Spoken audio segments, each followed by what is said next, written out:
Hello friends, আমার রান্নাঘরে আপনাদের সবাইকে স্বাগতম। আজ আমি আপনাদের জন্য নিয়ে এসেছি একটি স্পেশাল রেসিপি, একদম ঐতিহ্যবাহী মটনের স্বাদ, তবে একটু আধুনিক পদ্ধতিতে। আশা করব আপনাদের সকলের ভালো লাগবে। তবে চলুন শুরু করা যাক। এখানে আমি দেখুন 2টা টমেটো নিয়ে নিয়েছি। টমেটোগুলোকে আমি এখন স্লাইস করে কেটে নিচ্ছি।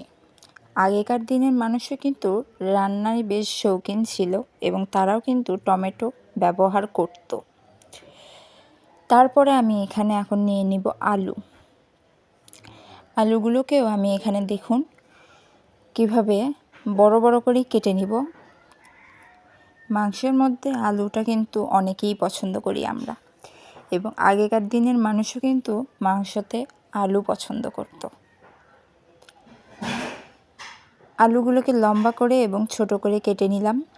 এবারে আমি দিব পেঁয়াজ ছাড়া মাংস তো একদমই হবে না। পেঁয়াজগুলোকে আমি এখন দেখুন স্লাইস করে কেটে নিচ্ছি। এখানে আমি সবগুলো ভালো করে কেটে নিয়েছি ছোট ছোট করে দেখুন। এবার এখানে আমি 500 গ্রাম মটন নিয়ে নিয়েছি। এখন এই মটনের ওপরে আমি স্লাইস করা পেঁয়াজগুলোকে ছেড়ে দিলাম, আলুগুলোকেও রাখলাম। এখন এখানে দিচ্ছি 2 চামচ ধনে গুঁড়ো, এখানে দিচ্ছি 2 চামচ রসুন বাটা। আগেকার দিনের মানুষ এগুলো বাটা ঘষাগুলো কিন্তু শিলপাটায় করতো।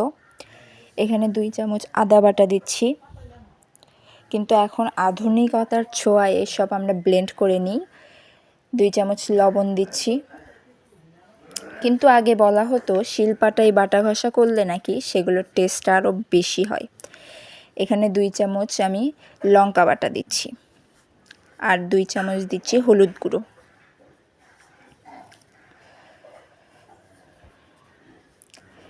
এবার আমি পরিমাণ মতো তেল দিয়ে দিব। এবার আমি সব কিছু হাতের সাহায্যে খুব ভালো করে ম্যারিনেট করে নিব।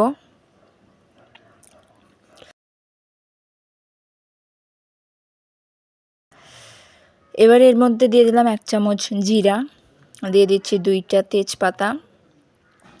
সব কিছুকে দিয়ে আমি খুব ভালো করে এটা ম্যারিনেট করে নিলাম। এবার ওই যে বললাম আধুনিকতার ছোঁয়া, আগেকার দিনের মানুষ হাঁড়িতে সব কিছু করত, কিন্তু আজকে আমি আপনাদেরকে আধুনিকভাবে অর্থাৎ প্রেসার কুকারে মটন রান্না করে দেখাবো। প্রেসার কুকারের মধ্যে আমি ম্যারিনেট করা মটনগুলোকে দিয়ে দিলাম। এবার দিচ্ছি এখানে কালো এলাচ, সাদা এলাচ, দারচিনি দিয়ে দিলাম। এবার দিয়ে দিব সামান্য পরিমাণ জল এর মধ্যে ঢেলে দিয়ে প্রেসার কুকারের মুখটা আমি লেগে দিব।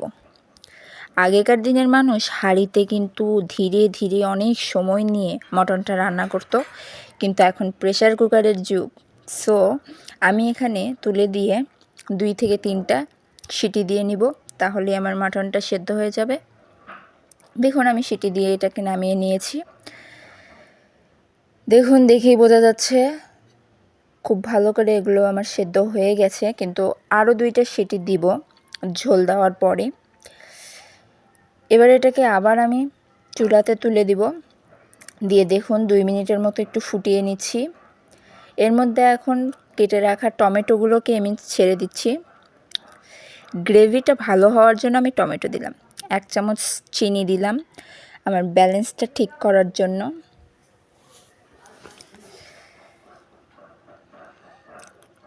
এবার যখন এটা খুব ভালো করে আমার ফুটে উঠবে, তখন এর মধ্যে আমি দিয়ে দিব জল।